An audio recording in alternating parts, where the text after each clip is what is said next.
Hello. Today I'll be talking about Milan Kundera's The Unbearable Lightness of Being. You can tell this is a used copy, just how desperate I am, and just kind of accumulating more books that the less I kind of care about. They kind of, in fact, there's a kind of not kitschy appeal. That's kind of that which this phenomenon of kitsch will play a very important role in this novel. But yeah, I do think there is a as the bowler hat too. Um, but yeah, this I won't lie, I am tired. I kind of always am, chronically so. But yeah, so Milan Kundera was a Czech writer, but he basically tried. Is kind of the best known. A lot of people mention. I think I can't remember who, but well, it came to my attention too that Kafka is considered Czech, but he's also the country for. He didn't speak the Czech language. He didn't like Czechoslovakian, so he actually spoke more so. He was born in Prague, I believe, but yeah, he spoke German, and he was considered more of a German-speaking, more in the vein of Goethe or von Kleist. But Kundera was more of a Czech through and through, but he also did serve. He reshaped his identity and his attitude towards the country after the invasion of the Soviet Union, which plays a part in the novel. And yeah, he suffered for having his books banned, and he couldn't publish, he couldn't even teach, he couldn't do anything. So he had kind of his livelihood kind of shook up, and as a lot of people did during the war. Not only during the war, but even like during the 60s when this happened, I believe there was continued kind of struggles and different kind of military conflicts occurring in the Czech Republic and kind of at large in Europe, kind of, because of the Cold War too. And, it was cold for some of us, like, in the United States, but for some, Europe, it was like kind of the whole way, like there's all sorts of different stuff going on in Europe. But yeah, so, yeah, The Unbearable Lightness of Being. So, one thing is that the book concerns is four very different people. Thomas is a womanizer surgeon who is is a surgeon, and he has a affinity for women, and he kind of just goes through scores of them. Like, he doesn't really think of it. He's a very no strings attached guy. He doesn't really see intimacy or Kundera makes this very clear that for Tomas, it is very, very their love and sex are completely different categories. Like, for him, like, he doesn't hold the two in the same camp at all. Yeah, he's just completely just for the present moment of just accumulating desires and the next fling and the next kind of enmeshing himself in the next kind of affair in the whatever escapades or but he's also something of an intellect too. Like, he has and for that he actually kind of suffers for his career as a surgeon because he writes this pens this kind of very impassioned, almost but a little bit quixotic kind of little blurb on Oedipus and like how and the Oedipus complex and that kind of that infamous kind of phenomenon throughout. Not just through Sophocles' version of the play of 2000 something years ago, but like the actual kind of how it lived throughout history and maybe the Freudian kind of idea of that. And I think he was trying to say something about something with the metaphors of something to the state, I guess, like to the different plutocrats and autocrats and stuff that were kind of like not really like there for any other reason aside from to stir the pot. So he was like kind of, but everybody kind of sees him as like after that kind of as a distant, like, oh, you're one of us now, and he's like, no, I'm not, I just wrote this stupid article. So he doesn't really think highly of it, but he loses his job, so there's a bit of suffering. He does take some of the toll. So yeah, Thomas, and then there's Teresa, the lover of Thomas, who shows up and kind of often Kundera uses this phrase so much, this motif of the baby in the bulrushes of Moses being classic, biblical phrase of Exodus of, I believe that was it, Exodus, yeah. Being swept away up in the bulrushes of a little ark, I think was called not the Ark of the Covenant, but I think if you look that up, that phrase, Moses in the bulrushes, it will show, I think on, Wikipedia says, calls it an ark, I think, is like what the thing that he was in, wrapped in, down the river. And that's a very apt metaphor. And I get why Kundera tries to drill that in like that. Teresa's very, she's insecure, for lack of a better word. She's beautiful, she's, quite pretty, but in a way that kind of, she had a really rough childhood, and she grew up in a not a strict household, but almost like the opposite of a strict household. Her mother was she had a very weird relationship with her mother. It was hard to kind of ascertain what was going on between them, but there was a lot of different disagreements in the way, Teresa's mother tried to push her into accepting her body and being like, what's there to be ashamed about? Like, basically ridiculing her at some points, too, like, just being like, you can walk around naked, I don't care. Like, she would do that, too. Like, her mother would walk around, sans clothing around the house, and it was very kind of libertine, kind of just, free-spirited kind of way of, and because of that, what happened is because it's almost like a bit of a psychological kind of taste aversion, I think. She develops this kind of, not a hatred, but a kind of suspicious attitude and a mistrust of the body. She's very insecure in her own body.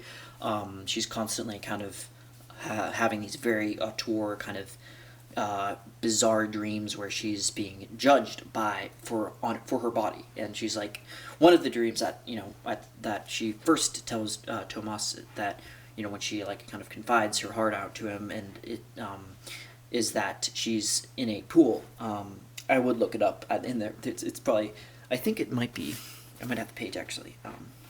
But she is in a pool and with a dozen other, or maybe more other people, and they are all diving about and doing knee bends, and Tomas is there judging all of them. So it's like, again, you have this kind of, even in her dreams, like, like this stuff is like,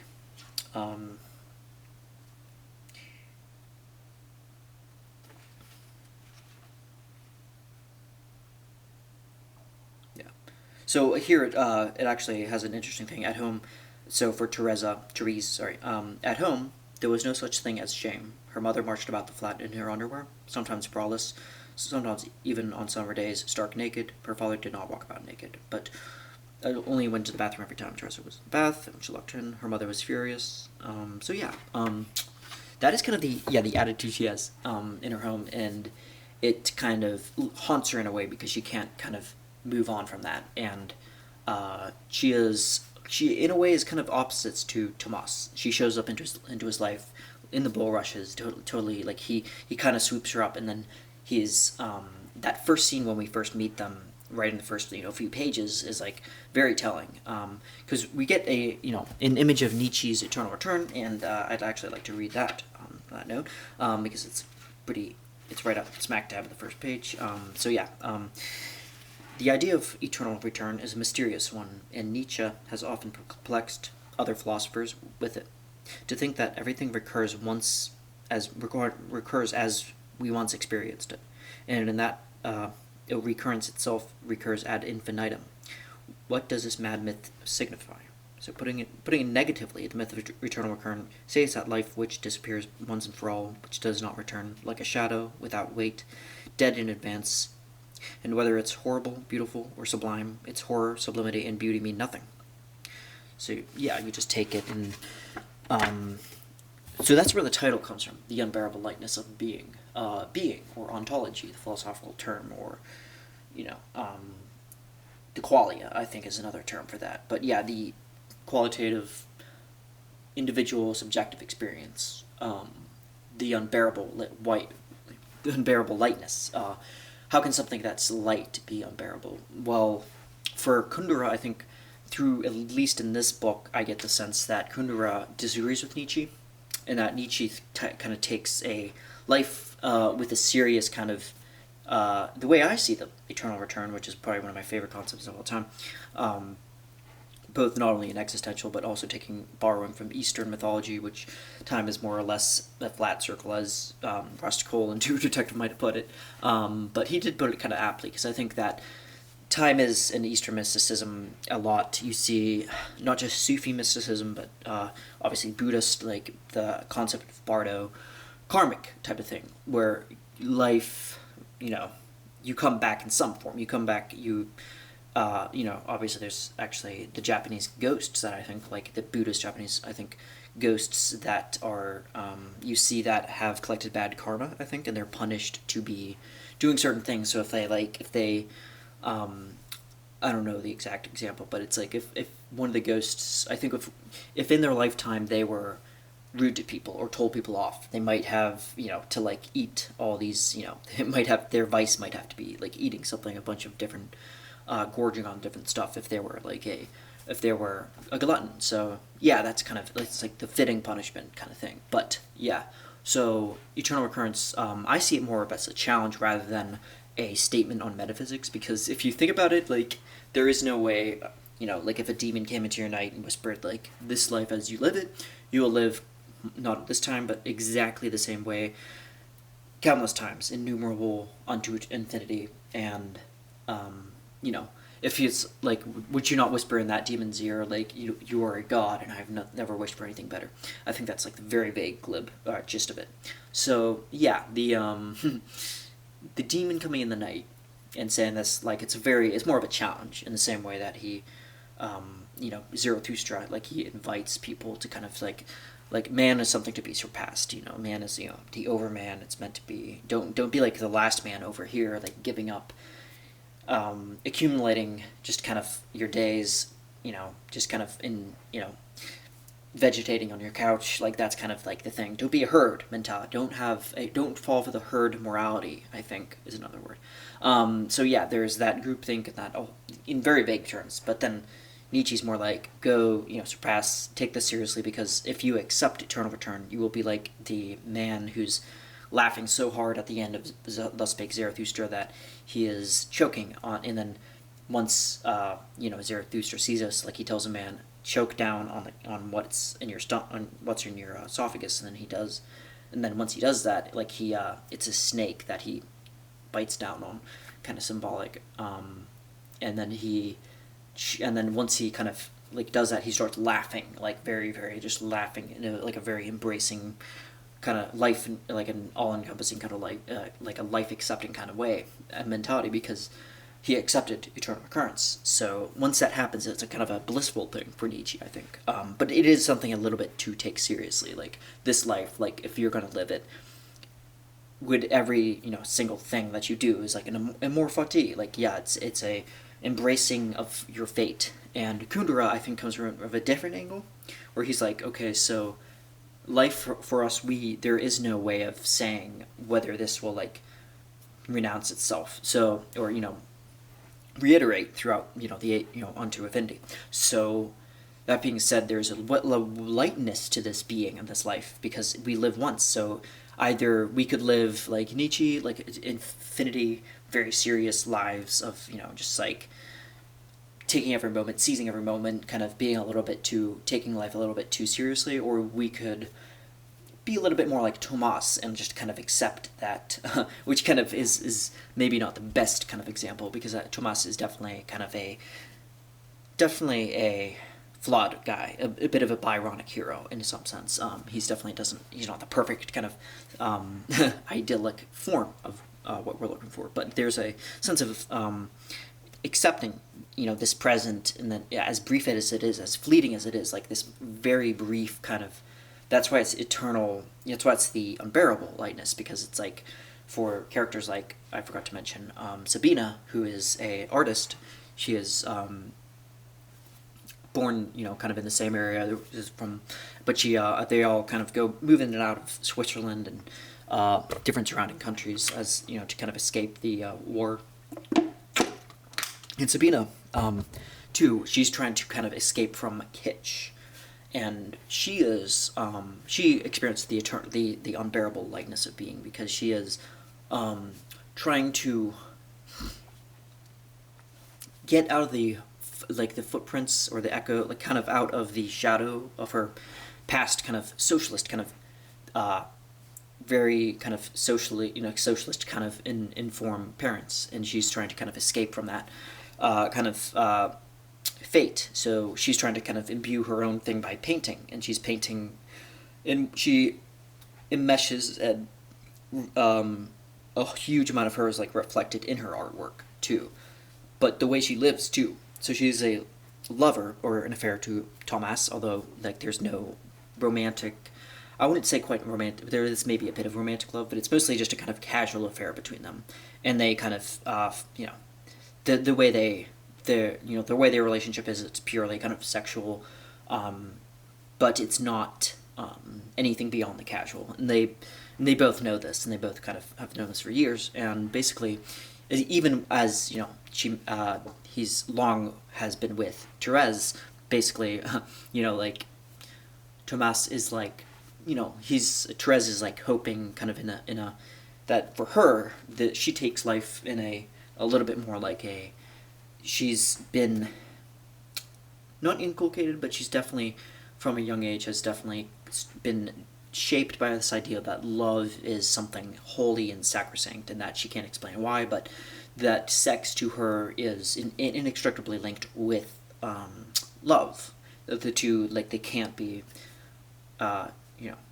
mistaken for one another. So anytime that she's like with Thomas, it's pure love, and she like is trying to get him to commit to her in vain, and then she's like constantly just waiting there, like the child in the bulrush is coming along and swooping in, and Thomas goes back out on another kind of charade and escapade with another woman, and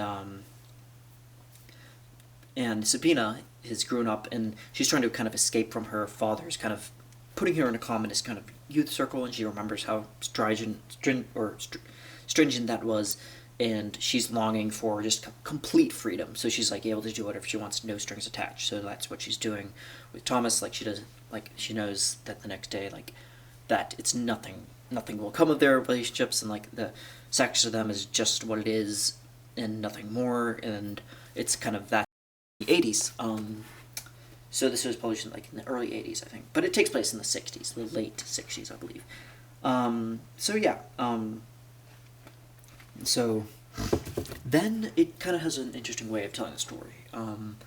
It talks about how Sabina kind of goes off to America, and then it kind of segues Kundera, the narrator, or should I say maybe the omniscient kind of narrator, has a third person kind of look, and then kind of takes a break from that for a second, and then starts telling a little tale about Stalin's son. I think Yusulev Stalin, I think. And this anecdote that actually happened, where Stalin's son apparently was not executed per se, but like caught in he was held in captivity, obviously after the whole regime, and the whole entire Soviet kind of Stalinist regime is like kind of fell to pieces. I want to say probably around early 50s, I think. And then it was Khrushchev, I think, followed him and was kind of bringing about the thaw and all that. So, but yeah, basically he caught himself in a situation, a hustle, where Stalin's son was born into this kind of Kundera gives a background saying like he was born into this very kind of very, very dogmatically just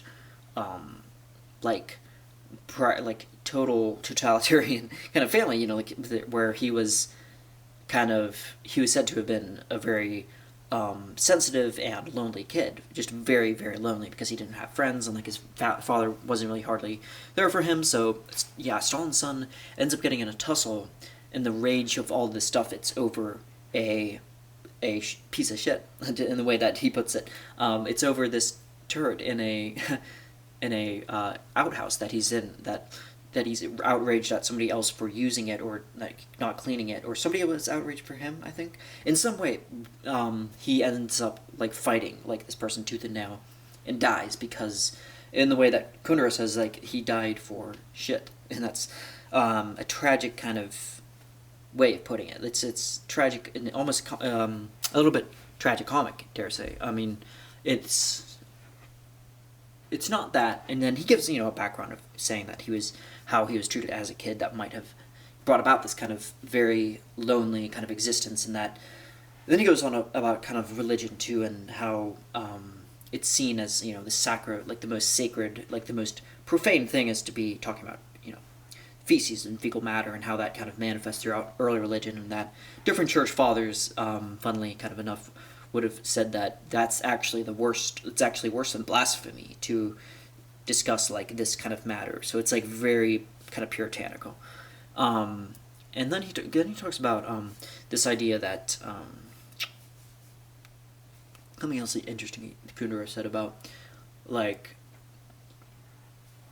this Sabina in the book actually was like that was a thing that was the most kind of like was he was hoping that Tomas, like she was like excited by the fact that Tomas would do that, defile like basically like defile her with fecal matter, and that would be like kind of the most taboo thing that you could think of, and often it's the most taboo things that kind of excite and most of us, as weird as it is, like that's kind of what this novel is kind of bringing out, in a kind of candid way of like, so Teresa is over here, she's like prizes her, she's one way of living, she's very loyal to her husband, steadfast, and she's a photojournalist, but and then they have the dog Karenin. I love the dog Karenin. Their lady dog, but they name him the patronymic Karenin after Mr. Karenin from Anna Karenina, and obviously Anna's husband, and he the patriarch of the family, and the dog, kind of similar to Teresa, is brought into their lives, and like kind of is like a weird kind of glue in a sense, because Karenin's with them throughout this whole entire stuff, throughout like the whole like back scope, like the underscore, or rather kind of outward kind of backdrop, yeah, that's the word, of the war and all these things happening, and then even to the very end, yeah, they when both of them die in a spoiler alert, in a truck kind of accident when they're on a communal farm, because they once Tomas quits, or not, once he gets fired from his surgeon practice, he goes into the communal farm where there's like kind of a place where everybody's kind of able to kind of work freely and not without the pressure of different, they have a living space, and they have they all can kind of pitch in equal amounts, and very quid pro quo, I think. So yeah, so yeah, tragically they both die in a very kind of serendipitous kind of way that is, I don't know, definitely in the sense of realism, something that's definitely in the realm of possibility. But I'm gonna tie this up. I definitely, yeah. So there's something I'm forgetting though. Sabina, I talked about Franz, and I talked about there's a movie came out, I want to say like 88, 87, with Daniel Day-Lewis, I believe Lena Olin and Irene Jacob, who yeah, and I don't know who it's directed by. I think it's by Philip Kaufman. I could be mixing it up with another director, but yeah, I heard good things about it. I have not seen it yet. I had it on my wish list for a while, but I want to read the book first and before I see it, so I can't really make any comment, obviously. Just point out that there was a adaptation. So, yeah, definitely a recommended book. It's not too long, about 300 pages. And, yeah, definitely it's one of those books you kind of meditate on. Brings you out of your comfort zone. It talks about things that are otherwise a little bit not too urbane, or a little bit kind of a little bit difficult to bring about in conversation, daily life. Like we don't want to, we kind of want to hold our heads high and not really talk too much about like things that make us uncomfortable in like a sexual sense, and that, and it brings about a kind of 4 different lives, and also kind of in a kind of polyphonic manner, with very clear, quite beautiful prose too, like the way he describes these things, and he has he definitely has a soft spot for like clear, lucid, yet almost flowery, almost on the verge of that, but in a kind of but not without being overstated or purple prose. But definitely, he's kind of getting you to think about these things and like not judging anybody for thinking otherwise or but yeah, it ties in all these different things like death and sex and like human relationships and casual stuff and like someone's it's from like the most romantic things like the most casual trysts and like you have different attitudes in the way people view them in society and how different oh yeah, I forgot to mention another kind of more depressing part of the novel where Teresa only one time cheats on Tomas, and that's she does it almost as an experiment, I believe. Like she says that it's one of the engineer men that frequent her bar. That she after being a photojournalist, she falls out of that. I think because of kind of a falling out with kind of she's taking photos of Russian tanks and soldiers, and that's kind of a war photojournalism. So yeah, like what I was saying, there was no love. It was a very kind of it was just like her like seeing if like this is like one kind of thing idea that I've marinated on. Can this actually happen in reality? So that's kind of where that is. Whereas for Sabina, like she's like more kind of a sensual, like very she's more comfortable with her body. I think like very just kind of you can see that kind of contrast between Therese and Sabina. She's like Therese is very like uncomfortable and sees the body as like kind of like a something to be kind of ashamed of. And yeah, I think that kind of covers just about everything. Yeah, I think I mentioned the movie. I'm only part way through it. It is a 3-hour movie, so I'm just trying to wait for kind of the right kind of night to kind of sit through it all. But yeah, that is for the most. It has yeah, the movie was directed I think by Philip Kaufman. I think obviously has Daniel Day-Lewis, Lena Olin, and I think Juliette Binoche, I think. And yeah, very interesting kind of wide kind of different thing of cast, like a Swedish actress, French, I believe, actress. She was in the Three Colors, Binoche, Juliet, Three Colors by Krzysztof Kieslowski, which has been a while since I've seen, but I do love me some Kieslowski. I love, I've still got to watch the Decalogue, but I'm trying to wait for, again, kind of a right moment to watch that, because it's like, it's like 10 pieces, obviously, and it's going to the 10 Commandments, I believe, so, but yeah, that is all I have for The Unbearable Lightness of Being by Milan Kundera, and I'm definitely going to try to read more. I think the other one is called, like, the colors of laughter, I think, the colors of, I keep wanting to say the colors of the wind, but no, it's I think it's the colors of laughter. But yeah, that is the next on my list, or just whatever, whatever else he has in his repertoire. And yeah, thanks for watching.